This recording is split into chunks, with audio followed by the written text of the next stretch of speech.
Bienvenidos a Caminos Alquímicos. Como pueden ver, a partir de ahora vamos a estar haciendo las entrevistas en esta nueva cuenta de Instagram que se llama Sicuri Alquimia. Tuve algunos problemillas con la cuenta anterior con Sicuri, entonces poco a poco voy a ir pasando toda esta nueva cuenta. Y bueno, les agradecería mucho si me pueden seguir. Y bueno, hoy vamos a entrevistar a Aceret Robles en esta serie de entrevistas que hago normalmente una vez al mes que se llaman Caminos Alquímicos, en donde normalmente las personas relacionadas con los textiles, con arte o con tintes naturales nos cuentan sus historias para nosotros también inspirarnos a través de sus caminos. Entonces el día de hoy vamos a entrevistar a Aceret Robles desde Isla Guadalupe. Entonces a ella ya la habíamos entrevistado hace aproximadamente un año, creo, en donde nos contó su historia, pero justamente todo este año ella estuvo en Isla Guadalupe haciendo muchísima investigación sobre añil o índigo. Entonces vamos a invitarla para que se una a nosotros.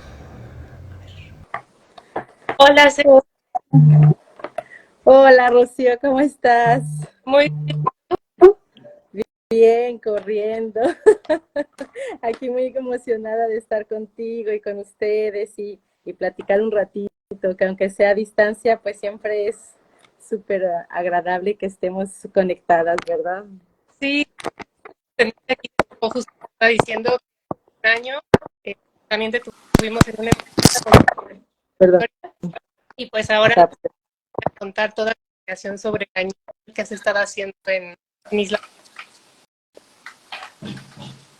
Sí, ahora sí que vamos a... ¿Me oyes ahí? Sí, sí, se Ah, ok, escucha un poco perfecto. diferente, pero bueno, espero que ahorita ya se... Ya, yo No sé. creo que así está. Ok, bueno, Puede es que... que, puede que, espero que no nos pase lo de la vez pasada, pero todo está bien aquí. El estrés, ¿te acuerdas? Aquí les traigo mi fondo de pantalla. Ah, Es que quería ponerles el jardín, pero salgo en contraluz. Entonces me traje las plantitas para aquí, para vernos mejor.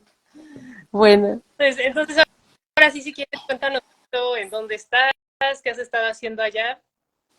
sí, pues bueno, me presento como muchos a lo mejor ya habían escuchado el año pasado, sí, justamente en la entrevista sobre esta relación entre los tintes naturales, México, Europa, y habíamos hablado que me venía este año a estudiar el añil, ¿verdad? A conocer un poquito la historia en el Caribe. Y pues yo he vivido 10 años en el Caribe. Antes de estar en México, viví 9 años aquí en la isla de la Guadalupe y después me regresé 8 años a México y este año regreso con ganas de platicar, pues sí, de investigar mucho. Cuando estuve en México estudiando sobre los textiles y la antropología, y hay una antropóloga francesa que conoces, Dominique Ardon, que en su libro de El mundo de los tintes naturales habla del añil y en una foto veo efectivamente los plantíos de la Guadalupe. Y yo así, no, ¿cómo es posible que viví tantos años y pasé al lado de esta oportunidad?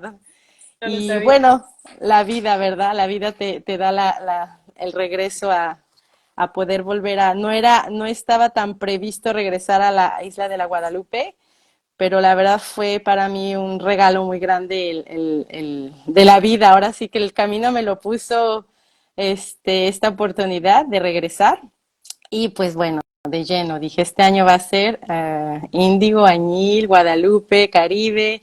La investigación tenía muchas dudas sobre el añil del Caribe. Quería saber qué añil era el que había, si era el de la India o si era el de América. Quería saber si en esta zona también hubo esta parte de la parte del azul maya, si los indígenas del Caribe también utilizaron el azul maya. Y bueno, pues entre que me encanta la historia, entre que me encanta me apasionan los tintes naturales y que pues era para mí realmente una gran oportunidad, pues me metía a fondo a los libros, perdón, No pasa- a, la, Y justo, a los... pero justamente te quería preguntar eso. A mí también me da mucha curiosidad qué tipo de, pues de índigo es el que siembran en Guadalupe. Pues bueno, ahí voy. Antes que nada, pues para poder entender pues cómo llegó, ahorita te voy Ay, explicando poco a poco, pero para adelante. poder entender, pues primero era entender cómo volverme a meter a la historia de la isla, ¿no? O sea, el volver, yo hace 10 años, pues sí, vivía aquí, conocía la historia, pues, de la esclavitud, la historia un poco de los indígenas, pero realmente esta vez me quise realmente, pues, meter a hacer toda una investigación profunda desde los orígenes, ¿no? Para empezar en la Guadalupe, pero esto va a ser muy interesante porque vamos a ver cómo de la Guadalupe en realidad estamos ligados, ¿no? O sea, no solamente la Guadalupe, sino cómo el Caribe está ligado en su historia. Es una cosa muy interesante y que me apasiona cada vez más porque, bueno, me voy un poquito, voy a tratar, ya sabes que hablo mucho, Rocío, entonces voy a tratar, voy a tratar de irme directamente así como hacerlo por partes, empezando por la historia.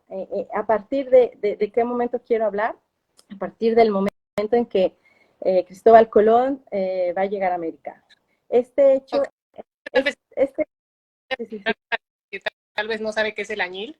El añilo índigo, como le llaman también en otras partes, es una planta de donde se extrae, bueno, hay diferentes tipos de plantas, pero es de donde se extrae el color azul, que era una de las pocas fuentes de azul en la antigüedad. Entonces es un tinte natural y bueno, para los que no conocían esto, entonces ahora sí ya para como una especie de mini introducción que Aceret nos va a empezar a contar El, pues su experiencia del añil en Isla Guadalupe, en el Caribe. Entonces ya ahora sí. sí, bueno, pues el Caribe pues va a ser una historia muy similar a al descubrimiento de América y justo de México, ¿no? Porque, porque pues llega Cristóbal Colón, ya había pasado bastante tiempo tratando de llegar a tierra y pues entra por el Caribe, ¿verdad? Va a entrar por el Caribe en su primer viaje. Bueno, sabemos que en 1492 pisa tierra, entra al Caribe justamente y va a llegar a El Salvador, donde pues bueno, se va a dar el descubrimiento de América en su primer viaje. Y bueno, en su segundo viaje, que es vamos a decir, el punto culminante con la Guadalupe, al venir en los barcos ya con muy poca agua, sobre todo, ya venían con muy pocos sobrevíveres para llegar. Ven a lo lejos, la Guadalupe tiene un volcán que es la Soufrière, que es un volcán de 1400 metros de altitud, que Okay. tiene al ser muy alto y ser un bosque muy denso, genera mucha agua. Entonces, a lo lejos se veían las cascadas aquí en la Guadalupe, de la Chute de Carbé, donde Cristóbal Colón las ve desde lejos y dice, bueno, aquí hay agua. Entonces, en 1493 en la isla de la Guadalupe, porque dicen, aquí por lo menos hay agua. Y Okay. lo que es que entran en contacto con los indígenas, ¿no?, del Caribe. Es una zona que estaba habitada en las pequeñas islas, que vienen siendo la Guadalupe, la Martinica, Santo Domingo, Montserrat, todas las pequeñas islas que están abajo de las grandes islas, Sí. estaban pobladas por indígenas que subieron de la Amazonia, que subieron de Venezuela, y que eran Arawak y Caraíbes. Eran los nombres de los indígenas de esta zona. Al norte, ya lo que es Puerto Rico, República Dominicana, Cuba, las grandes Antillas, tienen también una parte de los indígenas que subieron por las pequeñas Antillas, pero otra que también viene de, pues incluso puede venir de México, de Belice, Guatemala, que llegó por arriba, ¿no? Ok. Florida también. Llegó una parte por arriba, hecho por al sur. Y en esta zona de las grandes Antillas, los indígenas eran los taínos, que es realmente el nombre de pues de los indígenas de antes de la llegada de los españoles, ¿no? Entonces, Cristóbal Colón va a encontrar estas civilizaciones, ya sean las pequeñas Antillas, y luego cuando sube, va a llegar a Isla Española, que es República Dominicana, que es Haití, que es la misma isla, pero que en ese entonces, pues, llega por ser la más grande de las grandes Antillas, antes de llegar a Cuba, y pues van a asentarse, ¿no? En el Caribe, mucho antes de llegar a México, ¿no? Estamos hablando aquí desde 1493, Cristóbal Colón se va instalando, vamos a decirlo poco a poco, y van buscando ese oro, ¿no? Tan preciados. Cuando llega a la Guadalupe, pues ve que es muy chiquito, que es muy bonito, o sea, de hecho en sus escritos habla de una isla paradisiaca, la isla de las aguas, la isla en realidad se llamaba Caruquera, bueno, es una de las teorías de los nombres indígenas, y Cristóbal Colón la llama la Guadalupe por una virgen que hay en España, que es una Virgen de la Guadalupe y que, pues bueno, que le va a dar este nombre como por agradecimiento a que se salvaron, a que encontraron agua. Y bueno, es muy bonito porque pues en México está la Virgen de la Guadalupe, que también tiene pues mucha importancia, ¿no? Sin Sí. embargo, bueno, el nombre de Guadalupe se queda como el nombre español, pero en francés pues ya se le traduce a Guadeloupe, ¿no? A Guadeloupe. Y no se le cambia, se van quedando los nombres que Cristóbal Colón les va dando a las islas. Sí, porque Entonces, pertenece a una región de Francia, ¿no? Se podría decir que en cierto sentido pertenece un poco a Francia. sí, ahí vengo, poco para llegar a Añil. Entonces, bueno, pues al final de cuentas es una historia en común al hecho de que están los indígenas, llegan los españoles, llega Cristóbal Colón, empiezan a colonizar, empiezan justamente a relacionarse con los indígenas, a aprender de los indígenas. Cuando llegan al Caribe, era muy parecido a toda la zona maya también, a Yucatán, a toda la zona maya. Aquí los habitantes pues comían maíz, había algodón, hilaban el algodón con el malacate, usaban sus tintes, ellos usaban muy poca ropa, en realidad no se vestían por el calor, Sí. andaban desnudos los caribes, y usaban el algodón para las hamacas, tejían sus hamacas de algodón, e incluso el achiote fue el tinte como más importante para los indígenas de esta zona, igual que los mayas, porque lo usaban para su protección solar, lo usaban también pues para identificarse como símbolo de belleza, y como también era un producto anti-insectos, ¿no? Insecticida. Y las hamacas incluso las llegaban a teñir de achiote, ¿no? Es algo muy bonito porque realmente ahí es donde empieza uno a ver las relaciones con los mayas y con toda esta cultura del Caribe, ¿no?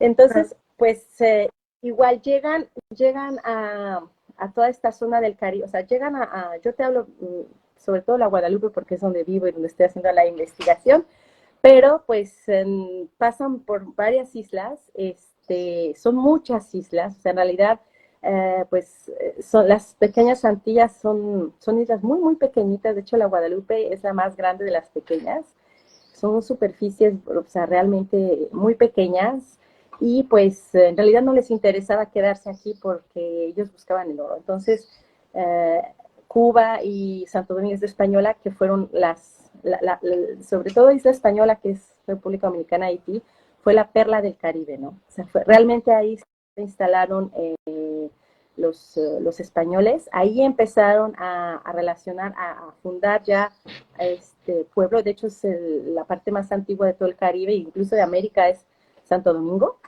está ahí el primer convento, está ahí, o sea, fue el primer asentamiento español. y empiezan a relacionarse con los indígenas que comían, te digo, el maíz, que comían la yuca, porque pues los españoles pues estaban acostumbrados a otra alimentación, al trigo. Aquí no había animales, pues lo sabemos, ¿no? O sea, no había vacas, no había caballos, no había puercos, entonces todo eso era una alimentación muy diferente. Incluso los caribes eran caníbales, ¿no? Es una cosa que, de hecho, de ahí sale el nombre de Caribe, de caníbales. Fue algo que a los españoles les impactó mucho, porque incluso en uno de los viajes tomaron preso a un general y enfrente de los españoles, pues lo descuartizaron, hicieron su barbecue y se lo comieron enfrente. Entonces fue muy traumante para los españoles ver este canibalismo. Ok. Y de hecho, por eso fueron prácticamente exterminados los caribes, ¿no? Porque se les consideraba, incluso entre las islas, se peleaban entre los arawak y los caribes, se peleaban, e incluso los prisioneros de guerra se los comían, o sea, era algo muy fuerte, ¿no? Y pues, ellos tenían también sus dioses como los mayas, ¿no? Tenían dios de la luna, de la tierra, el sol, o sea, había mucha similitud a final de cuentas de toda esta zona, ¿no? Centroamérica. Se cree que había comercios, Ujú. porque en unos relatos de Cristóbal Colón cuenta que pasa las lanchas que son las canagua, eran las mismas que los mayas, o sea, la misma estructura de un tronco que hacían el hoyo, y los mayas sí se les reconocía por sus túnicas blancas, o sea, eso sí era muy característico de los mayas, ¿no? La túnica blanca como los lacandones, los plumajes, el jade, las piedras preciosas, o sea, eso era algo muy característico ya de esta civilización, aunque ya no era la civilización maya, pero los mayas siempre siguieron existiendo, ese es un hecho, y habla de que, bueno, que entrando en esta parte del Caribe, pues vieron pasar una familia importante maya, ¿no? Entonces sí había intercambios, sí había una comunicación entre todo el Caribe, cosa que ahora ha sido muy cortada, ¿no? Por el hecho de el cambio cultural que después vamos a llegar para llegar a entender el índigo. Pero bueno, eso es muy importante, ¿no? Saber cómo fue que llegó aquí a esta zona, entraron los españoles, igual que en México hubo epidemias que trajeron los españoles. Entonces, al principio, los que trabajaban las tierras eran los indígenas, los taínos. Cuando llegaron en 1493, 92 y se instalan, hasta 1506 más o menos, fue mano de obra indígena la que utilizaban y empezaron a traer pues víveres, empezaron a cultivar. Principalmente aquí cuando llegaron los españoles, los indígenas cultivaban el tabaco, Ok. era el cultivo más importante. Después del tabaco, pues había el algodón, como te digo, había el algodón. Y pues, bueno, ahorita no hablamos del añil, porque el añil en realidad no hay trazas, no hay muestras, no hay nada que compruebe que por lo menos aquí en la Guadalupe, en las pequeñas islas, en parte de los Caribes, lo utilizaban. No hay pruebas ni de pintura corporal, ni de mucho menos pintura textil, y cerámica. Hay cerámica, solo se habla de rojo, amarillo, negro y blanco. Incluso todos los cronistas españoles y franceses que hablan de esta época definen muy bien que los 4 colores en el Caribe: era el blanco, amarillo, rojo y negro, están bien identificados, pero nadie habla en ningún momento del azul. Qué interesante eso. Ajá, el añil llegó con los españoles, entonces. Exactamente, ahí vamos. Entonces, esta investigación la tengo que seguir a profundizar, ¿no? Porque al mismo tiempo, por ser una zona muy cálida, muy tropical, donde todo se deshace, o sea, lo que queda aquí son muy pocas piezas cerámicas, hay las piedras grabadas, donde están pues, realmente los trazos de los arawak que dejaron, pero lo que es color, pues se perdió la mayoría. Donde quedaron más restos, pues te digo, en Santo Domingo, en Cuba, ahí también hubo una comunidad muy importante, pues los taínos, pero que en realidad incluso los taínos también estuvieron prácticamente exterminados, ¿no? ¿qué pasa con los indígenas? Aquí en la Guadalupe resistieron mucho tiempo. Odiaban a los españoles, o sea, no, eran muy guerreros, no los dejaban entrar. De hecho, para ellos la Guadalupe era muy, muy importante porque era como el punto clave para el paso al Caribe, para entrar al Caribe, porque estamos realmente en medio de ya de todo lo que es Centroamérica, ¿no? Y durante pues un siglo casi, los caribes se resistieron, se resistieron, incluso el hijo de Cristóbal Colón quiso venir a la Guadalupe, o sea, regresaba, en 1520 justamente se le concedió el poder colonizar la isla, porque toda esta zona era española. Para ellos decretó el Papa español, entonces para ellos era toda esta zona pertenecía a España, y en 1520 le autoriza a los reyes de España a colonizar la isla de la Guadalupe, a tomar como esclavos a los indígenas, a fundar sus granjas de cultivo, y con el hecho de que no pagaban impuestos durante 10 años, pero a partir de 10 años ya empezaban a pagar impuestos y que iban a beneficiar toda su vida, incluso sus hijos pues de los beneficios de no pagar impuestos para que desarrollaran una colonia española en la Guadalupe, ¿no? Porque siempre eran de paso, ¿no? Llegaban de paso y se iban, nunca se instalaron los españoles. Lo que pasó es que en 1520, pues esta fecha creo que ay, nos suena a todos nos suena muy, muy conocida. Pues, ¿qué pasa? Que de Cuba mandan a Hernán Cortés, los españoles, el gobernante de Cuba, manda a Hernán Cortés, ya se había ido a Yucatán, justamente había habido intentos de pasar por Yucatán desde 1500 también, donde empezaron a tener contactos con los mayas, donde hubo los primeros viajes que llegaron a Yucatán fueron terribles, fueron incluso masacrados por los indígenas, eran unos pueblos muy, muy bravos. Y en 1520, bueno, esta historia es muy interesante, pero no me voy a alargar en la entrada de los españoles en Yucatán, justamente en Campeche, igual iba por agua, entonces se paraban, pero hubo varios intentos pues, pensaban que era una isla también Yucatán, porque pues llegaron por Cuba, y luego ya al final le dieron la vuelta, y entonces ya cuando vieron que pues que estaba Veracruz y que seguía, bueno, ya mandaron, pues ahora sí que ahí escucharon hablar del oro, de los aztecas, de este imperio, ¿no? Que era el más rico en esta zona.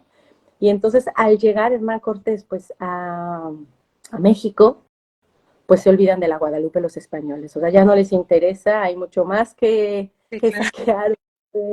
Hay mucho, entonces los españoles pues se focalizan 100% en México, y bueno, y después van bajando también en toda América, pero ya las islas, vamos a decir que para ellos ya no tienen ningún valor, y no tiene caso perder tiempo cuando tienen un imperio por conquistar. Entonces, ¿te fijas cómo se va ligando a la historia, ¿no? Cómo se va mezclando y cómo somos parte de la misma historia, que a veces hay gente, incluso en Francia, que la Guadalupe se les hace un lugar tan lejos y tan diferente, porque pues vamos a hablar de los orígenes, ¿no? Que aquí el pueblo es mayoritariamente negro, y no nos sentimos identificados para nada, como que México con Guadalupe, pues nada que ver, ¿no? O sea, es que el Caribe, pero somos dos pueblos completamente diferentes, pero sin embargo una historia que es similar, ¿no? Que va acompañada, y que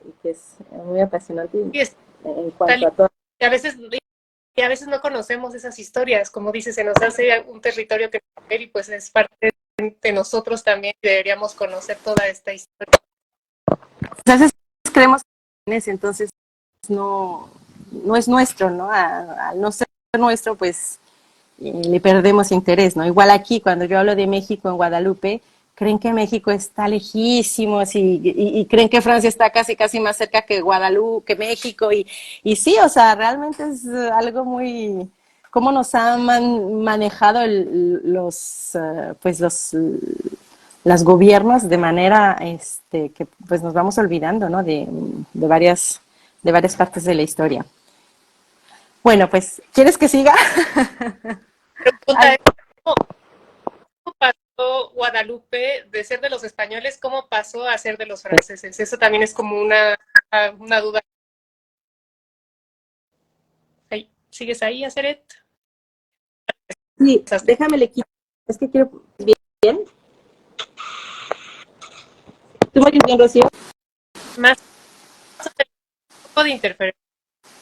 bueno, es que hay mucho viento también ahorita. Bueno, entonces, ¿qué pasa? Los españoles ya no les interesa, por lo menos la Guadalupe, ¿no? O sea, sí siguen en Isla Española porque ahí van a realmente a quedarse y van a fundar mucho cultivo. De hecho, se vuelve la parte más importante de los españoles, de Isla Española. Pero bueno, ¿qué pasa en Guadalupe y en todas las pequeñas islas? Al llano, a los españoles, al encontrar lo que buscaban en México, abandonan prácticamente, ya no les importa, aquí lo abandonan, se van, se suben y se van a América, a Centroamérica. Aquí se vuelve tierra de piratas y de filibustier y de... ¿Por qué? Pues porque no nomás había los españoles, los ingleses, los holandeses, los franceses, los portugueses, todos querían parte del botín, por supuesto, pero al Papa decretar que esta zona pues le pertenecía a los españoles, pues para los españoles ya era un hecho que era de ellos, ¿no?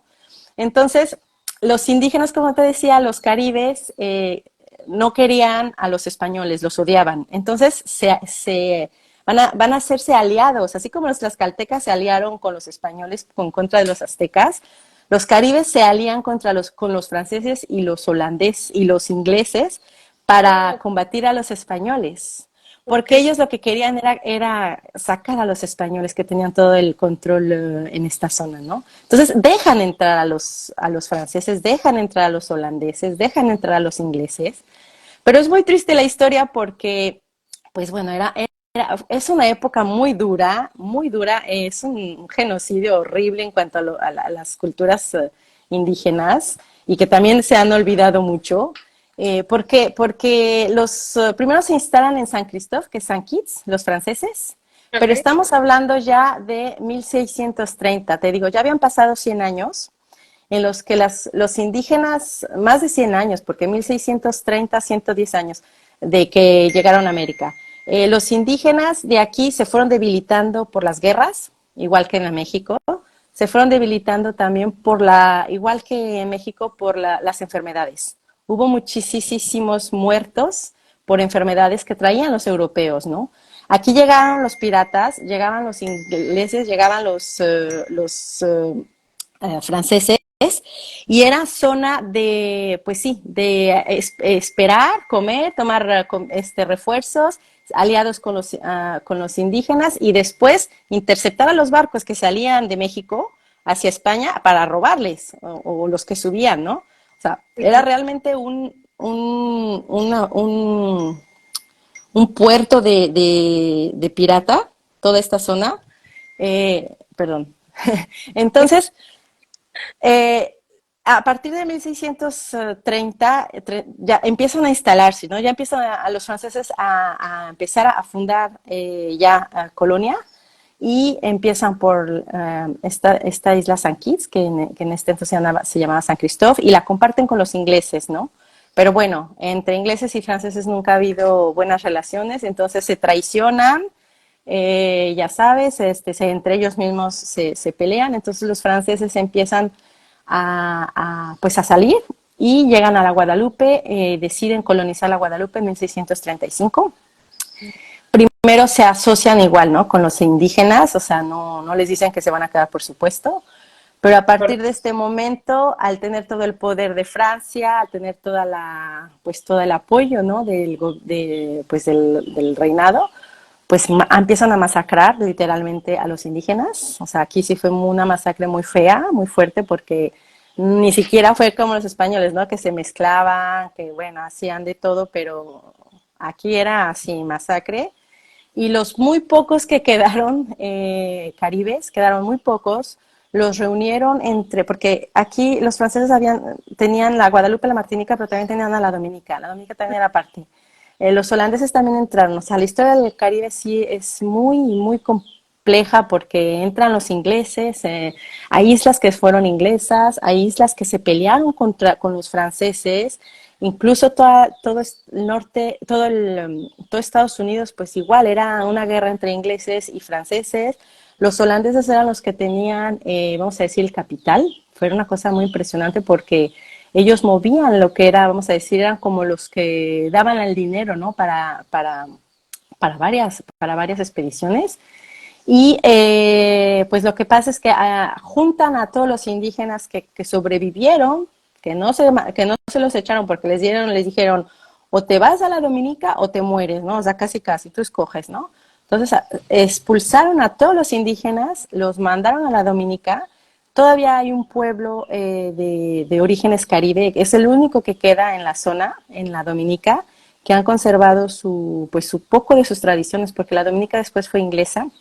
Aquí se pelearon, fueron varias guerras entre los franceses y los ingleses, pero al final se quedó Francia con la Guadalupe, la Martinica, la Guadalupe y la Martinica, la Dominica se la quedaron los ingleses y otras islas, por ejemplo, como San Martín, que se quedó una parte inglesa, una parte francesa y una parte holandesa. Otras islas pues pequeñas quedaron en holandesas, pero bueno, se repartieron el botín aquí entre el Caribe. ¿Y qué es lo que pasa? Que a partir de 1500, bueno, esta es la historia, vamos a decir, general de cómo fue que llegaron los franceses, cómo fue que llegaron los españoles, cómo fue que los españoles se fueron del Caribe y cómo fue que se empezaron pues a colonizar todas estas islas por todas estas nacionalidades. O sea, realmente quien introdujo el añil franceses, me imagino que estaba. Ahí se corta. Ahora voy a la historia. Ahora ya voy a la historia. ¿Me oyes ahí? Porque a mí se me corta. Bueno, esto fue para entender un poco el contexto histórico de la isla, ¿no? Para entender cómo estuvo repartida. Ahora, ¿qué pasa con el añil? El añil es igual, es una historia que nos va a volver a unir como mexicano, como México y el Caribe.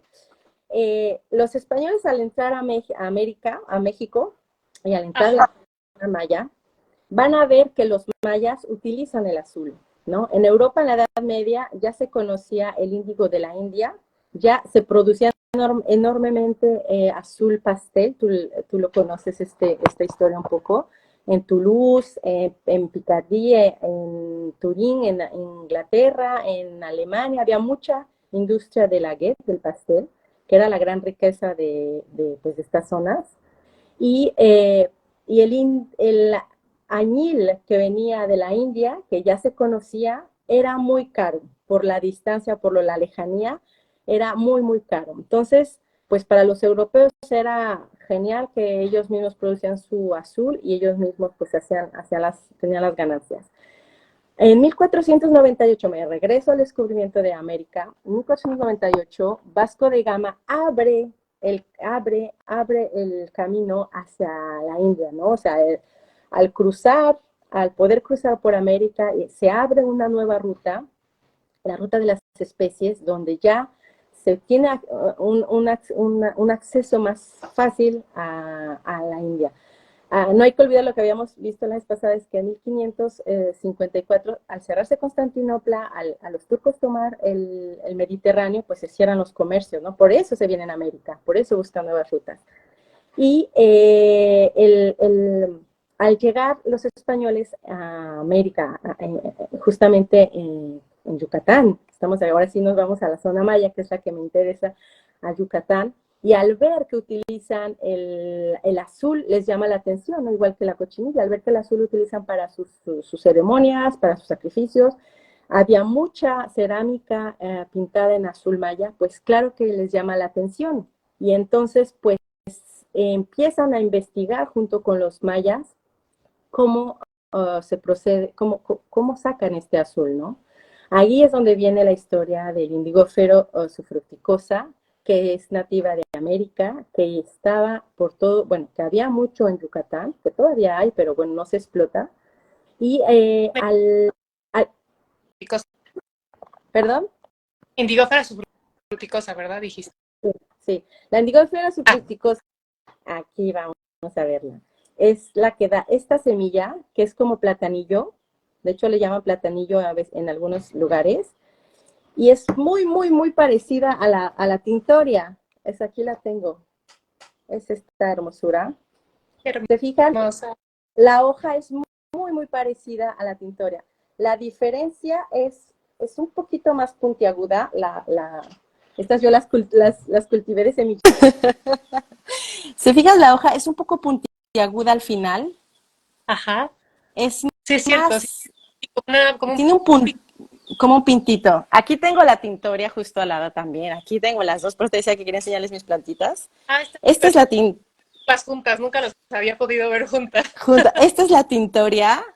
Te voy a enseñar las, bueno, si te las enseño, la sufruticosa, mira, aquí está empezando a dar su semilla. Ay, no sé si alcanzas a verla. Aquí, Aquí, está empezando a dar semillita. Ahorita si no les tomo foto y te las mando. Ah, Aquí están las dos, ¿no? parte en historia, sí. Aquí están las dos, ¿no? Fijas, es más tupida la tintoria. La sufruticosa siempre es menos tupida. Es mucho más, es como muy larga y crece muy alto, pero la tintoria siempre es muy, muy tupida. Da mucha hoja. Que bueno, al final Eh, la sufro- al final la tintoria fue introducida por sí, exacto. Aquí te voy a enseñar la hoja y te explico cómo llegó la tintoria. Yo a veces te escucho cortado, Rocío. No sé si tú ah, me escuchas bien. yo te escucho bien, no sé los Mira, demás expertos. esta es la tintoria, a veces más redondita, es como más azulada, más oscura, y esta es la sufruticosa. Te fijas, tiene como puntita, Sí, tiene sí, como es una más, puntita. Al final tiene como una puntita, ligera puntita, que la sufruticosa es toda redondita. Aquí sí, está la sí, sí, sí, florecita. Y si las volteas, incluso es como un poquito más oscura la tintoria. Ahí cierto, está. cierto, sí. Ah, por fin entiendo. La diferencia, la diferencia, es muy poca la diferencia. En realidad lo que hace más la diferencia es la semilla. Esta es la semilla de la tintoria, porque cuando empieza a dar semillas cuando las reconoces realmente bien. Ujú. Esta es la semilla de la tintoria, que es, pues, es una vainita. No sé Sí, si ahí está. es más como un plátano, como decíamos. Y la fructicosa es el platanito. Ajá, Entonces, el platanito es la americana y la tintoria es la larguita. claro, Bueno, claro. pues entonces aquí, ahí te va la historia. Lo que cuenta un arqueólogo de aquí de la Guadalupe con este libro, que fue realmente mi gran tesoro a descubrirlo, que es la producción de Ah, índigo en Guadalupe y Martinica del 17 al 19 siglo de Tristán y Boone, que es como mi referencia principal. para que sepan los, las, Sí, te lo voy a poner en las historias también. Este arqueólogo hizo toda una investigación a partir de 2005 sobre el índigo de la Guadalupe y la Martinica, porque realmente se olvidó por completo. Pero antes de decir cómo se olvidó, vamos a decir cómo llegó. eh, ¿Cómo llega el añil, no? El añil, primero estamos hablando de Yucatán. Se empiezan a construir las granjas. ay, mi teléfono. Le voy a quitar el micrófono mejor. Creo que está para que no se mueva. Eh, ok, sí, creo que están. Empiezan los españoles en 1560 más o menos ya, empiezan a fabricar las tinas de añil en Yucatán. Todo esto se va a seguir dando en Yucatán porque es donde se está justamente dando. Ah, pero un dato muy, muy interesante, y después estaría padre hacer esta conferencia en francés, te voy a decir por qué. Un dato muy interesante es antes de 1560, en 1500, ay no, ahorita te digo la fecha exacta, pero antes de 1560, los españoles tratan de plantar el pastel en Veracruz. Se y no, hace, se hace un en grande, se les da muchísimo subsidio. Ahorita te encuentro el documento, Sí, claro. donde están Bueno, que es en Francia, para que sepan. sí, sí, sí, es el pastel el que viene de Europa. Entonces, pero todo con mano de obra indígena en este caso. Entonces, empiezan a producir unas granjas en 5 pueblos de Veracruz, que es muy interesante, estaría muy bien hacer una investigación de este trabajo. Y lo plantan durante 5 años, creo que dura hasta 10 años el plantillo. Ahorita te doy las fechas porque lo separé, pero al final resulta ser un fracaso. No funciona el clima, la mano de obra, había mucha pérdida de indígenas que se morían por las enfermedades, por los trabajos forzosos. Entonces, no resulta, pero fue una industria pues, que trajeron como para los españoles pues, para generarlo en grandes cantidades, ¿no? Y al no funcionar, entonces ya empiezan a trabajar con el añil, lo traen de la India, o sea, el añil lo que explica muy bien este libro y otros documentos sobre el añil de Yucatán es que en realidad es una mezcla de saberes entre los indígenas de Yucatán, los mayas, y los conocimientos de los españoles, ¿no? Porque pues allá ya había un conocimiento muy grande sobre los tintes y ya conocían los procesos de la India. Entonces, es una mezcla, se mezclan estos dos saberes, que es algo súper interesante, cómo los indígenas con los españoles mezclan este saber ancestral del azul y crean las pilas de añil, empiezan en 1560, te digo, en Yucatán, se le da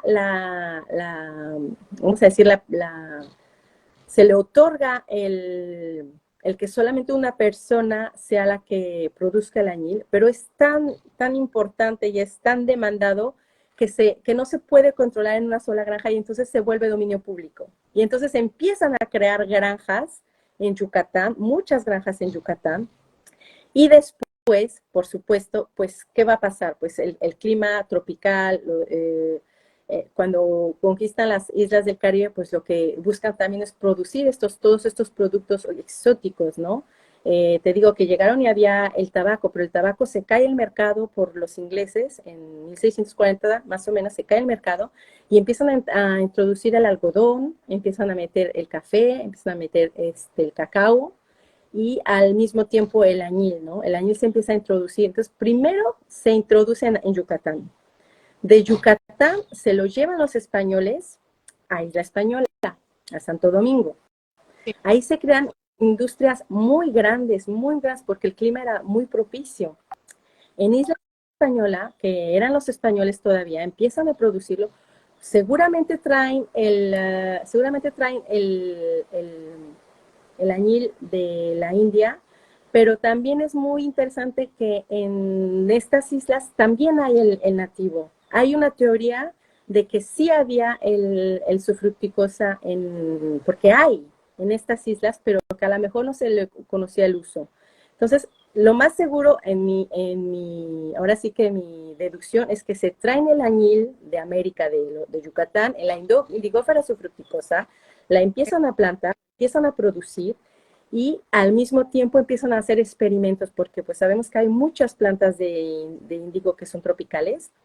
Traen la de la India, porque además la de la India se cree que entró por las colonias inglesas, porque los ingleses tenían el dominio, empezaron a cultivar el añil en la India, y entonces se lo trajeron al Caribe también para hacer sus experiencias aquí, y después se pasó efectivamente, así como de Isla Española, que llegó a Santo Domingo, el de América, el de Yucatán, se pasó, ¿no? Porque allá empezaron a plantarlo igual antes del en el siglo XVI, ¿no? Ya desde 1500 se empieza a cultivar en Isla Española, y de que los franceses se instalan en la Guadalupe en 1635, empiezan ya pues, a querer plantar el añil, justamente. Todavía no hablamos del azúcar en este entonces, y se lo traen, realmente este libro lo explica y me encanta la historia, que explica que se traen un indígena maya, esa es la clave de la conferencia, se traen un indígena maya de Yucatán. ¿Cómo crees? Se lo traen los franceses para que les explique cómo realizar el proceso, porque los franceses no sabían de la Indigofera tinctoria, no tenían los conocimientos, lo tuvieron los españoles, pero los franceses no lo tenían. Entonces se traen a este indígena de Yucatán al Caribe, a la Guadalupe, a la Martinica, no se sabe en cuál de las dos islas, pero en una de las dos, para que les enseñe el proceso de cómo funciona el añil, ¿no? Entonces es súper interesante porque finalmente el proceso que se utiliza aquí en la Guadalupe, las tinas que se trabajaron aquí en la Guadalupe, es exactamente el mismo que en México. Es el mismo. De hecho, es que vi que era como más mismo, pero tenía la duda.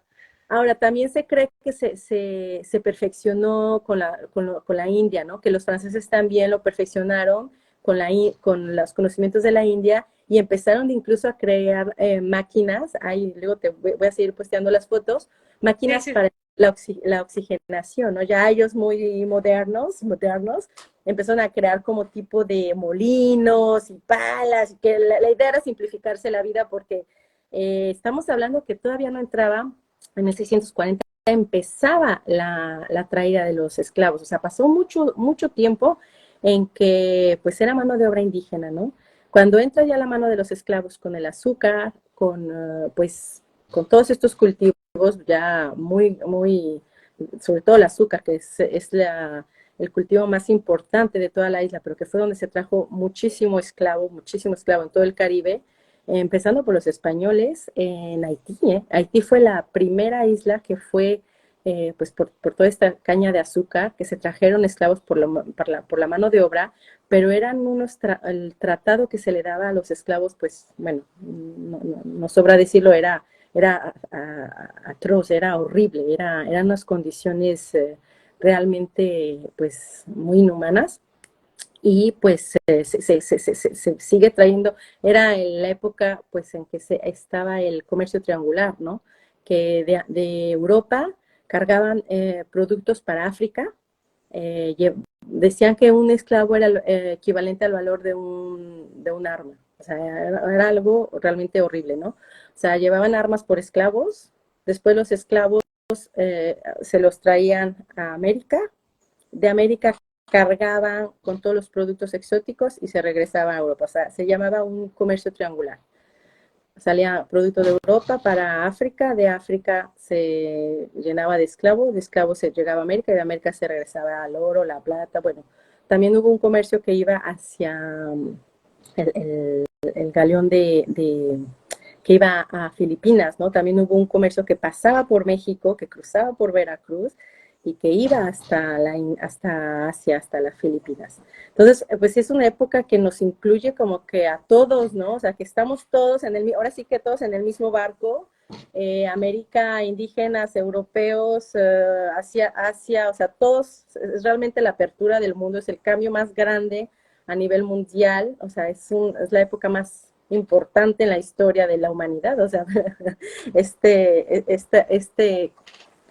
pues comercio que se empezó a hacer entre el Nuevo Mundo, ¿no? Entre América, que era el Nuevo Mundo, y el resto del mundo, ahora sí que vamos a llamarlo así.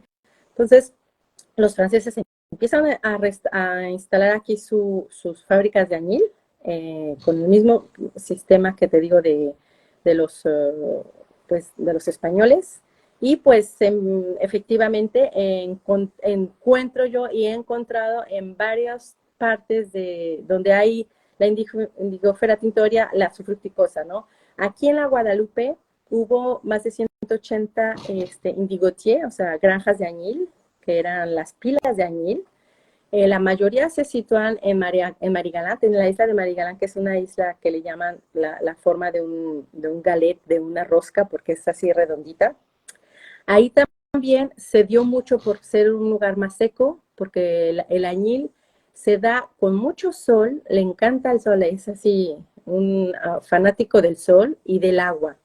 No le gusta la sombra, no le gusta como que estar en muy exageradamente arbolado. Si hay mucho árbol, no se da. Tiene que estar realmente muy expuesto al sol, al aire y que le caiga lluvia. Entonces, esta isla tiene este suelo calcáreo que le beneficiaba mucho y fue donde se dio más, donde hubo más granjas de índigo.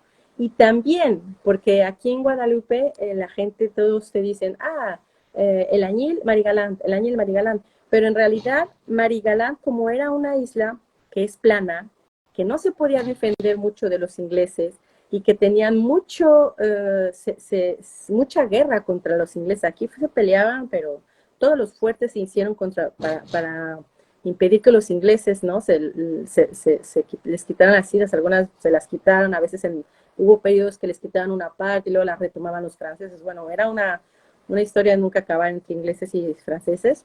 Y Marigalán, habían perdido muchos molinos y vamos a decir que la producción del azúcar era muy caro porque necesitaban las refinerías y la refinería pues era mucha inversión. Sí. Y cuando llegaban los ingleses y les tumbaban y les quitaban la isla o les tumbaban, pues perdían todo. Entonces, cuando introdujeron el añil era porque si llegaban los ingleses, pues no era tanta la pérdida a las tinas que una destilería, ¿no? Entonces también por eso se dio mucho el añil en esta zona, además de que se daba de muy buena calidad, pero en realidad el añil lo encontramos en toda la isla del norte al sur.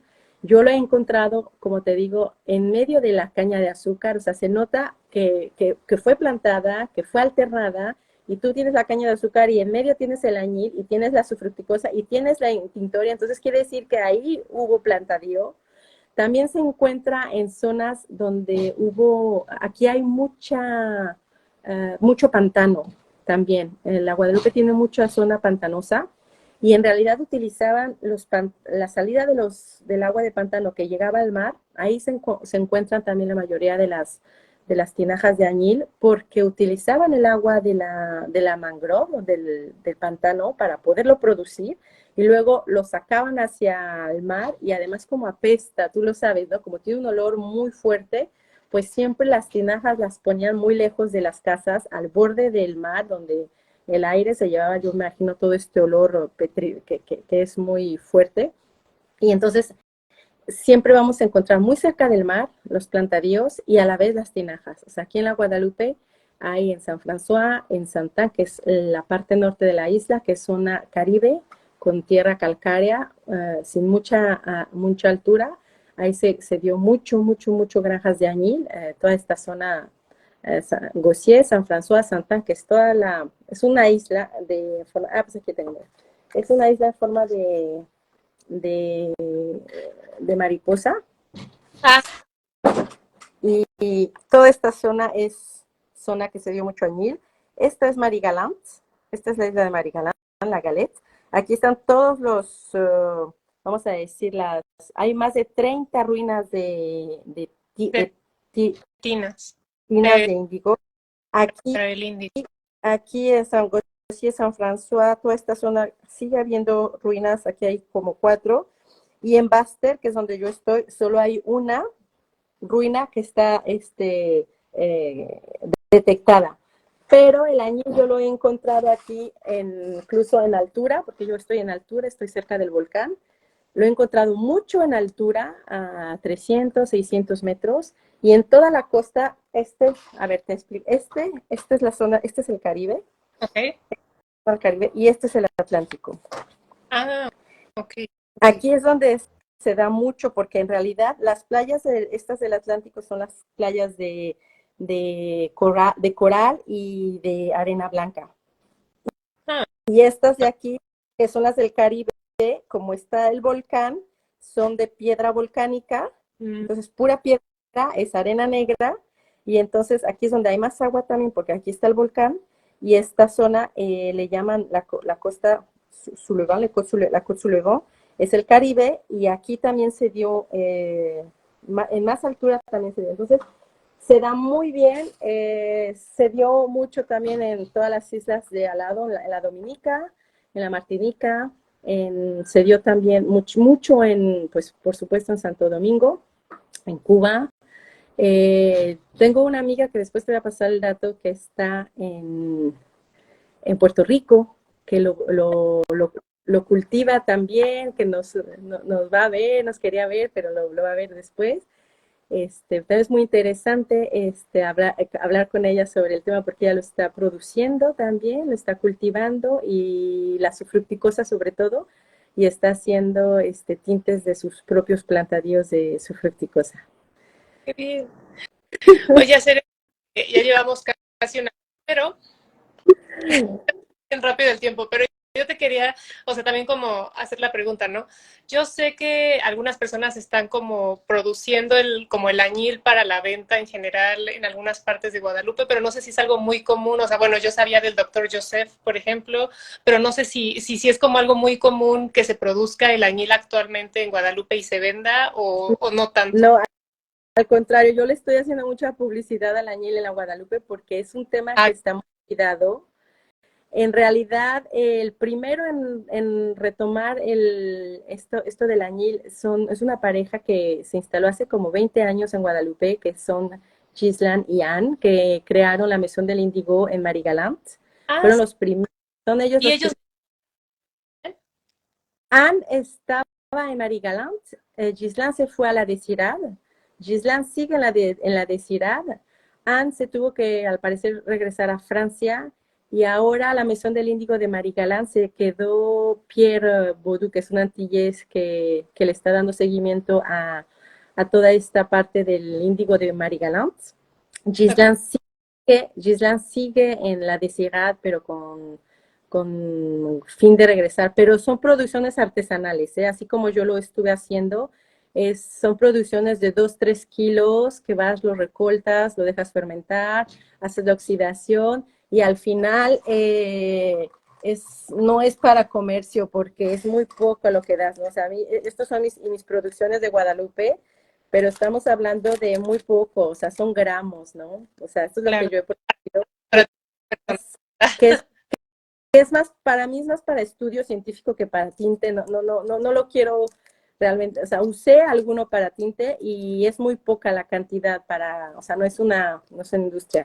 El doctor Henry Joseph, bueno, es un personaje, tú lo conoces.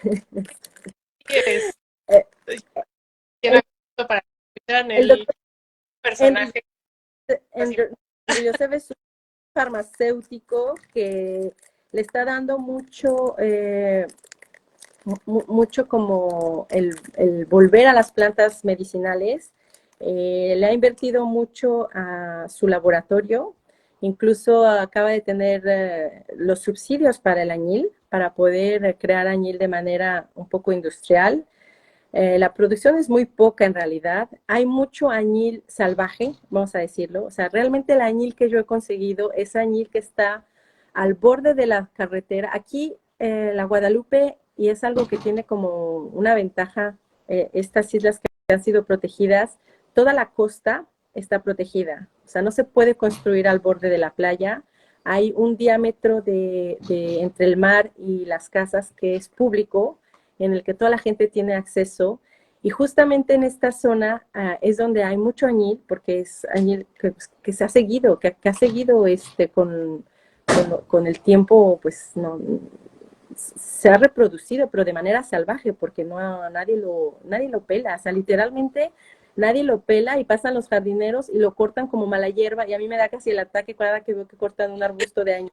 Y casi lloro porque y lo ves que crece por todos lados, en banquetas así crece, al borde del mar, te digo, donde hay mucha piedra, le gusta mucho esa parte porque está seca y a la vez tiene como que todos los elementos, entonces crecen ahí en plena carretera. El que Henry Joseph está cultivando, tengo entendido, está al lado de un río, porque también se dan mucho al lado del río por la humedad, Sí. y hay muchos ríos en esta zona, y él lo que consiguió es como el financiamiento para hacer una máquina chiquita, tienen una pila muy chiquita, como una alberquita chiquita, y pidió financiamiento para una máquina para oxigenarlo. Entonces tiene sus 3 niveles y lo único que hace es oxigenarlo, pero es una producción también de muy poca cantidad, no es mucho lo que produce, no tiene nada que ver con las cantidades que produce Niltepec, nada que ver, es una producción muy pequeña. Eh, pero pues yo lo que pues sí, lo que les he hablado a la gente es de que bueno, que por lo menos la planten, que no la olviden, que tienen la suerte de tenerla aquí, que crece como mala hierba, y pues de que por lo menos la tengan de ornamento, ¿no? O sea, en tu casa, tu macetita, o sea, yo amo mis macetas porque es pura historia al final de cuentas, ¿no? Y pues igual les promuevo también a que lo hagan para hacer un poco de pintura, ¿no? De acuarela, de que lo pueden pues utilizar aunque sean pequeñas cantidades, no para textil porque se necesitaría mucho, se necesitaría muchísimo.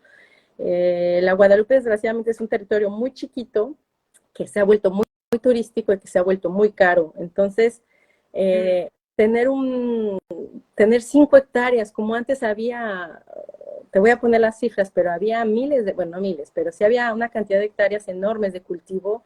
Ya todos esos cultivos donde había caña de azúcar, café, cacao, ahora hay mucho plátano, porque por los ciclones se cayó mucho el café y el cacao, mucho árbol. En 1930 hubo un temblor muy fuerte y hubo también ciclón, y entonces lo que hicieron tristemente, porque a mí se me hace triste, que en vez de replantar cacao y en vez de replantar café, llenaron la isla de plátano, pero la llenaron de plátano. Entonces hay muchísimo plátano, que es el que se come justamente en Francia, que es muy famoso, el plátano de Guadalupe y Martinica.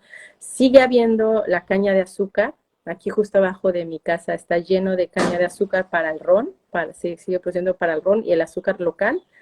Pero los terrenos ya valen una fortuna, ¿no? O sea, ya tener un terreno de añil, pues saldría muy caro, porque pues claro que es más rentable tener casas que campos de añil, ¿no? O sea, ese es el problema, que es muy pequeña la isla, y además la mayor parte de la isla, que es toda la parte del volcán, toda la Soufrière, es parte protegida, o sea, es reserva natural, está protegido, que qué bueno, pero no se puede igual, no se puede hacer este cultivo de nada, o sea, está 100% vegetal, y es muy bonito porque hay mucho caoba, hay muchísimo campeche, es una cosa igual que también es otra historia. El campeche también lo trajeron de México, lo introdujeron también aquí de Yucatán, al mismo tiempo se trajeron también el campeche de Yucatán, y se importaban cantidades impresionantes de campeche para Europa, porque pues eran las islas de Francia, o sea, era un mercado, todo el mundo se peleaba los productos tintorios en esta época. Entonces, los franceses trajeron mucho campeche, lo plantaron por todos lados, se dio mucho, y gracias a que lo olvidaron, porque ahora sí que es gracias a que lo olvidaron, hay muchísimo, pero es mucho salvaje. Lo encuentras por toda la isla, hay bosques completos, es hermoso.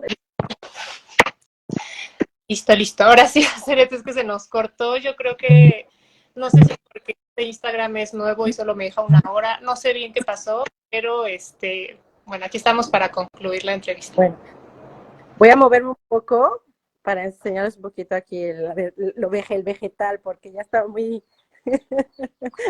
¿cómo se dice? Creo que va a ser más bonito, ¿no? Ahí me ven. A ver, déjame ver. Bueno, te estamos viendo a ti, pero no, no vemos el jardín todavía. Bueno, aquí voy a poner para que me veas. Ay, ahí estamos bien, ahí me ven. Yo ya no te veo, pero sí te escucho. Creo que te vemos, más bien te vemos a ti. No alcanzamos todavía. Sí. Bueno, es que estoy contra la luz. Bueno, déjame veo. Me regreso. Bueno, tal vez va a pasar. el celular nada más para que salga como el paisaje y ya. Sí, ahorita al final le cambiamos. Ah, bueno, dices que le cambie aquí. Ah, está mejor. Se ve más bonito. Sí, se ve súper bonito. Al fondo está el mar, pero ves que si yo me pongo se ve contra luz. Sí, o sea, sí se medio alcanza, así me puedo imaginar dónde está. Bueno, pues así ya para terminar un poquito, porque soy muy... Vamos, pero bueno, nada más como para concluir también un poco, bueno, vi que estuviste haciendo varias pruebas tú también con la extracción de añil, y que hiciste una prueba con agua de mar, ¿no? Que se me hizo súper que se pueda hacer eso. Sí, porque, bueno, parte de esta investigación, como sabes, tengo una cuenta que es Taller Social, donde estuvimos platicando la vez pasada, Entrevista de y, la...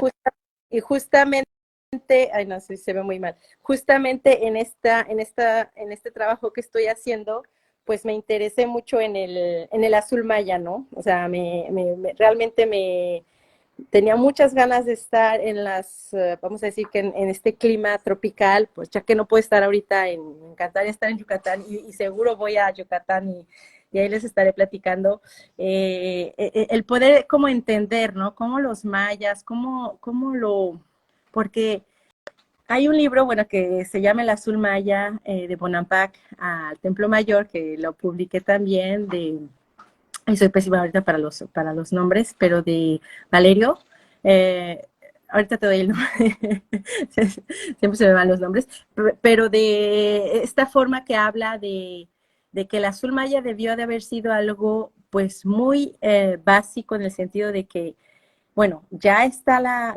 vamos a decir como es esta receta que sacó Luis May de realmente que corresponde al azul maya, que está haciéndolo en Yucatán, que está produciendo la indigofera sufructicosa, que está haciendo todo un trabajo realmente al que admiro mucho sobre el azul maya. No sé si ya lo conoces a Luis May, Es que en algunas bueno, ocasiones. Luis May es un maya que es el único que ha logrado hacer la receta del azul maya con la paligosquita y con la indigofera sufructicosa y que ya lo tiene, ahora sí que comprobado, ¿no? Para la cerámica. Bueno, Entonces, vas a decir algo, también Raúl Pontón lo ha hecho. Nada más quiero mencionar eso, pero sí. ¿quién? Raúl Pontón, el maestro Raúl Pontón. Ah, sí, pero Raúl, bueno, según tengo entendido, el que sacó Luis May, está realmente demostrado científicamente ya por científicos, pues de Italia y de varios países, con, Okay. con bueno, por medio de láser y corresponde exactamente al mismo, a la misma gráfica que el de los mayas, pues, o sea, está muy, muy Okay. bien y además como que tiene también esta parte de que está producido en Yucatán por un maya con el mismo, y tiene la paligosquita y bueno, yo he visto que hay muchas personas que lo han sacado, ¿no? Incluso a mí, incluso me molesta cuando dicen que con la persicaria es un azul maya, porque no, o sea, no. no, no, porque sacan, no porque sacan ese color, podemos decir que es azul maya va a ser persicaria, porque entonces no estamos respetando ni siquiera el inicio de la indigófera sufructicosa, ¿no? O sea, para mí un azul maya sí tiene que estar hecho con indigófera sufructicosa, y bueno, pues Luis May, bueno, yo lo sigo desde hace mucho y lo admiro mucho porque pues es un maya y ha echado bueno, tiene varios años ahí, recuperó una semilla de la indigófera sufructicosa de ahí de la comunidad por un viejito que la mantenía viva y la plantó y ahora ya tiene su plantación, entonces me hace hermosa su historia y ojalá se le dé yo sí estaría y lo apoyaría que se le dé ahora sí que la patente del azul maya a un maya, ¿no? O sea, qué mejor. Pero bueno, el al tema de la extracción con agua de mar, ¿cómo te fue con esto? bueno, pues en este libro de Constantino Valerio, que dice, bueno, los mayas debieron de haber hecho algo que nadie lo ha visto o que pasó enfrente de nuestras narices y nadie lo ha logrado, pero debe de ser algo que está basado con el agua, que las arcillas debieron de haberse seguramente del agua que sacaban, de donde la sacaban, tenía una influencia en el colorante, ¿no? Entonces, ¿de dónde sacaban esta agua para que pudiera llegar a conseguir este azul? Entonces, me intrigó mucho esta pregunta, esta como reflexión, y dije, bueno, a ver, los mayas que empezaron, pues bueno, hay muchas teorías, no se sabe dónde empezó el azul maya. Incluso Constantino Valerio habla de que se cree que por la antigüedad las primeras muestras mayas están en Chiapas, en Palenque incluso, para él son las más antiguas, aunque hay otras, hay Tlaxcala, hay incluso Tajín. Habla de que todavía se tiene que hacer una investigación más profunda para saber dónde fueron las principales murales en azul maya, pero una de sus teorías es Chiapas, y bueno, y también está Yucatán, ¿no? Entonces, en otra de las investigaciones que hice, hablan del añil del Salvador, que Sí, sí, sí. también hablan de que los mayas, bueno, no sé si es teoría o es certitud, porque no lo puedo comprobar, pero me llamó la atención que decía que los mayas hacían su índigo juntamente en estas balsas que te digo de madera, que Claro. son muy grandes, porque ellos no tenían las pilas, o sea, estamos de acuerdo que las pilas fueron los españoles que las crearon. Sí, sí, Entonces, la forma. claro, que ellos llenaban sus barcas del añil, le ponían el agua de mar y luego ya de ahí lo extraían, ¿no? Entonces a mí me llamó mucho la atención porque dije, pues tiene su lógica, ¿no? Están en el mar, el añil crece al borde del mar, el añil crece realmente muy cerca del mar. Seguramente en Yucatán, como en la Guadalupe, se daba a las orillas del mar. Entonces lo más fácil es agarrar el añil y lo más fácil es tomar el agua de mar. Entonces, y Sí, esta extracción de agua de mar,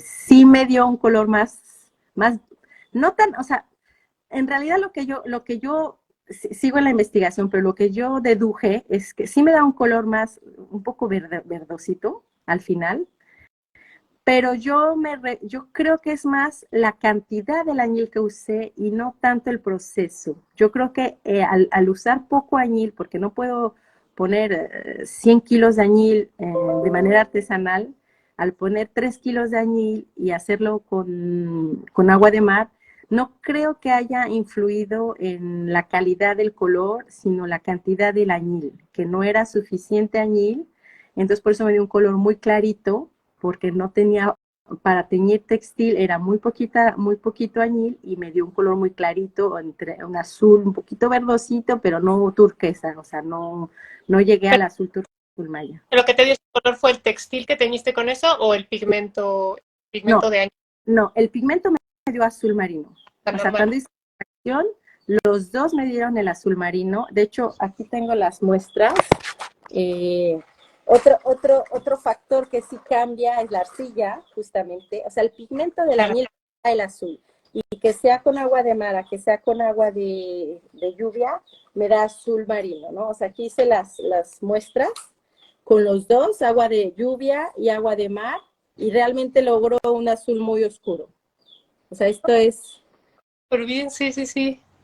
realmente es Entonces la respuesta sería sí se puede hacer la extracción con agua de mar. así. Pongo de las especificaciones técnicas, pero sí. Sí, pierdes calidad, pierdes calidad del pigmento porque al ser agua salina no se separa completamente el añil del agua. Entonces se queda un poco en el agua, se pierde un poco de añil, sí se pierde. Y de hecho, en este libro también al final lo confirma, que hacían en el libro de Yvonne Tristan, explica que al hacer las tinas al borde del mar, hacían eh, escarbaban para sacar el agua, para tener el agua, pero que muchas veces por los oleajes, porque había tormentas, entraba agua de mar en las pilas, pero que afecta, o sea, que en las pilas de aquí de la Guadalupe había ocasiones que tenían agua salada, pero que no perjudicaba al proceso. O sea, que sí se puede, se pierde un poquito, como te digo, se pierde un poquito porque se queda en el agua, no se disuelve completamente. Entonces, cuando yo lo hice con lo de Michelle García, que me propuso que hiciera el experimento para ver la Sí. cantidad, y que lo hice con la misma cantidad de añil, el mismo momento, con agua de mar y agua de lluvia, al sacarle el tinte, porque saqué unos pedacitos de tela muy chiquitos para poder sacar el máximo de tinte, sí me salió el pigmento igual, pero en cantidad perdí. A la hora de extraerlo, perdí un poco con el agua de mar, pero muy poco. En realidad, en esta situación que estamos de calentamiento global y de que el agua se vuelve preciosa y que si se necesita mucha agua para producir añil, sí es una opción el agua de mar. Sí, O sea, y es vuelve más económico. muy buena opción incluso porque, mira, este también lo saqué, no se ve muy bien, pero es un poco más, no está tan oscuro. Lo que me di cuenta es que lo que cambia la calidad es la cantidad de cal que le pones. Si le pones mucho cal, entonces sí llegas a azules más mayas, ¿no? Estaría interesante también hacerlo como Tepec, que usan gulaber, que es la frutita Sí, que a la cal. y Estaría interesante la la, mejor. la estuve buscando aquí, pero no la encontré. Sí, porque, aquí porque ya como para hacerlo. incluso No, en ya. en una de las fotos, mira, esto es lo que te decía de las máquinas que se inventaron para, para estas de los ingleses, para oxigenar. Mira, aquí hay un arbolito. Incluso estaba viendo si no era el Gulliver, porque está justo en la pila.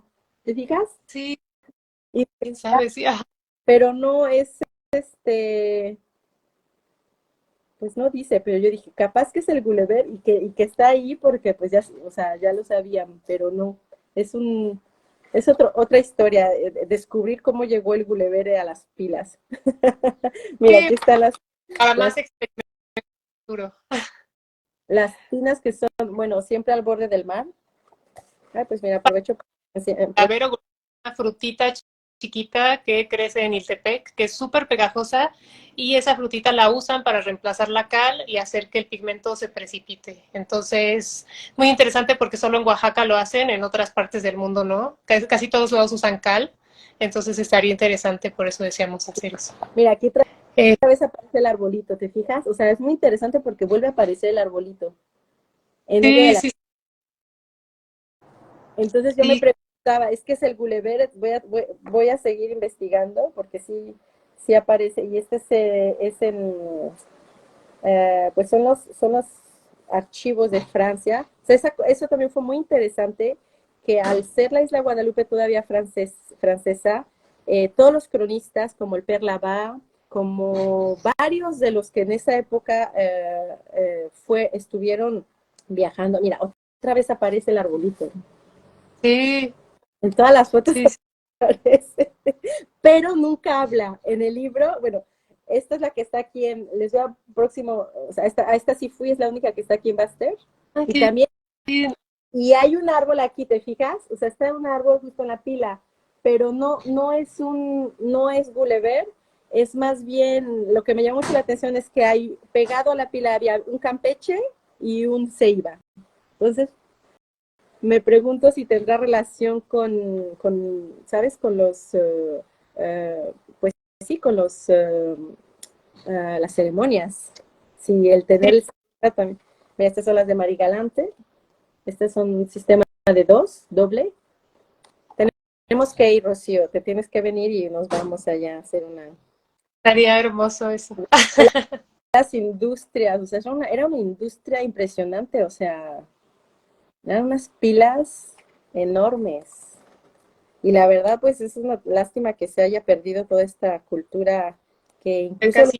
los guadalupeños, yo compré varios libros sobre las plantas emblemáticas, plantas que se trajeron de la colonia, todo sobre la Guadalupe, y no hablan del añil, no hablan, lo tienen olvidado porque como no se come y como no es medicinal, tristemente lo tienen olvidadísimo. Y cuando le dices a la gente el añil, a veces se sorprenden porque empiezan a tener un poquito más se empieza a escuchar más, se empieza a ver más reportajes, pero sigue siendo para ellos algo como que, el añil, ¿qué es el añil? ¿Qué es el índigo? ¿Qué? O sea, no sé, no es como en México que te dicen añil y bueno, no. Imagínate aquí los mexicanos ya hubiéramos arrasado con todo el añil de la isla. Sí, qué bueno, como que siento que sí es más conocido también, como en una mayoría tampoco siento que la gente lo conozca tanto, como que siento que es un grupo como determinado de gente que ama los textiles y este tipo de cosas. Igual que el Campeche. Y yo, bueno, qué bueno que no lo conozco. Pero ¿sabes lo que sí me da así como que? Porque el otro día conocí a un panadero, paso al lado de su casa y tenía todos los campeches ahí. Mira, hablando de campeches, otro regalito, mi bonsai campeche. Es un campeche miniatura. Es un mini campechito. Son mis bebés. Pero Sí, son mis bebitos. Y o pasa para porque te quité mucho tiempo también, pero muchas gracias por estar con nosotras. Pero solo así como para terminar un poco, cuéntanos como, porque sé que ya te vas de la isla Guadalupe, regresas a Francia o qué proyectos tienes Eh, por ahora. sí, no, yo ahorita ya es una estancia permanente en Francia por el momento. Pues voy a estar ahí desde Francia siguiendo dándole pues investigación. Ahora me voy a pasar del otro lado del charco para investigar del otro Sí, lado. interesante. Sí, también es interesante probar otras plantas como la rubia tintoria, como pues quiero seguir trabajando con el añil a ver cómo a distancia, a lo mejor voy a estar, como tengo muchas amistades aquí, estoy pensando hacer una vez al año o cada 2 años una visita a la Guadalupe, incluso me proponía seguir haciendo prácticas aquí, stage, a ver, porque me quedé con ganas de hacer muchas cosas aquí, hay mucho por hacer, hay plantas que son increíbles que pues no podía abarcar todo, como el campeche no le di tanto el seguimiento que hubiera querido, porque sé que es más fácil conseguir campeche en México, y bueno, te digo que aquí lo usan para el carbón igual, o sea, ni Sí. siquiera sabía que para tinte lo usan para carbón, como en muchas partes de México, pero bueno, la idea es regresar aquí ya a México una vez al año, ya sea a México, ya sea a la Guadalupe, para continuar con esta investigación, porque todavía me falta mucho por descubrir. Súper bien, o sea, en serio, creo que en un año hiciste maravillas, investigaste un montón de cosas. Síganla en su página de añil.indigo porque ahí siempre está subiendo datos históricos. Sí, de hecho, Siempre... esta página va a seguir porque todavía tengo mucha información que pues no puedo subir toda de un jalón y me toma tiempo porque al buscar la documentación, y lo trato de hacer en los dos idiomas, en francés y en español. De hecho, estaría bien que hiciéramos una conferencia en francés luego, porque hay mucha gente que se interesa Sí, en algún momento podemos hacer una versión en francés y ya es. sí, justamente. Decimos que tenemos español ya aquí antes, entonces ya. Exacto. Pero bueno, pues sí, mi propósito es seguir con los tintes naturales, seguir promoviendo sobre todo seguir promoviendo los textiles desde Francia, los textiles maya, los textiles principalmente tzotziles, que es a lo que ahorita me enfoco mucho, seguir dando los talleres de tintes, sobre todo ahorita di un taller a distancia con las artesanas de Chiapas que resultó muy, muy bonito y tengo muchas ganas de regresar. Justamente les dije que espero poder ir este año para que hagamos el añil juntas. Una artesana me dijo que tiene indigófera subfructicosa en Panteló, entonces para mí es algo increíble. Entonces quiero ir a Panteló para hacer con ellas la extracción, para a poder hacer algún proyecto, si alguien gusta participar en replantar el subfructicosa en Panteló y rehacer, pues buscar financiamientos para ver si se puede hacer algo en Chiapas para rescatar, ya que es algo que se perdió 100%.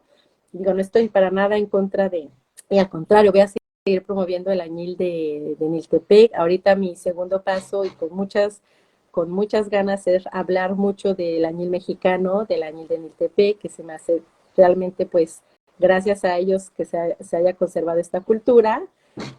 Así es que pues a los de Añil de Niltepec seguiremos apoyándolos. Y bueno, el añil no lo quiero dejar, no, realmente es algo que te enamoras, como dices, una vez que lo pruebas, ya no lo puedes dejar, ya no lo puedes dejar. Entonces, pues mis plantitas sí se van a tener que quedar. Ay, me duele hasta No van a poder viajar contigo. el alma, pero bueno, aquí son y aquí se quedarán. Pues así es, ¿no? Así es. Haré algunas impresiones botánicas para recordarlas, pero aquí quedarán en buenas manos. Las iré a plantar al borde del mar y vendré a visitarlas cuando estén más grandes. Ay, pues muchísimas gracias, Aceret, por todas estas historias tan interesantes, por toda tu investigación. En serio, muchísimas gracias por volver a estar aquí con nosotros. Y gracias a los que se quedaron también con nosotros, aunque se cortó. Muchas gracias. Ese tipo Y, de y por el espacio. espero que cuando estés más instalada, pues te podremos volver a platicar tal vez, como dices, tal vez una en francés o otra también donde nos cuentes un poquito más, que creo que nos quedamos con ganas de un poco más. Bueno, sí. En la página les digo, voy a seguir subiendo mucha información porque todavía hay mucho. Y si alguien también quiere apoyar en esta investigación, que no es, no es una maestría, porque a veces, pues, como no es maestría, como no es financiada, pues cuesta mucho trabajo también, pero si alguien quiere aportar, alguien tiene documentos, hay un documento que es muy, muy, muy importante que al que le interesa la historia, lo pueden conseguir en PDF, es el estudio del añil de Yucatán, que se puede realmente imprimir, que es de la UNAM, te voy a dar el nombre exactamente, Sí, es de 1970 y habla justamente también de esta historia del añil, de esto que te decía del de los sembradíos de pastel, del palo de Campeche también, que se daba en Yucatán y de cómo la importancia que tenía. Ay, espérame, porque estoy buscando la primera página, como la tengo en impresor. Y bueno, pues hay mucha información en todo lo que es la historia del Caribe. Mira, el añil en el Yucatán del siglo XVI, de Mario Rus, que escribió ok. en Centros de Estudios Mayas del UNAM y que explica pues justamente esta parte de cómo fue introducida en Yucatán.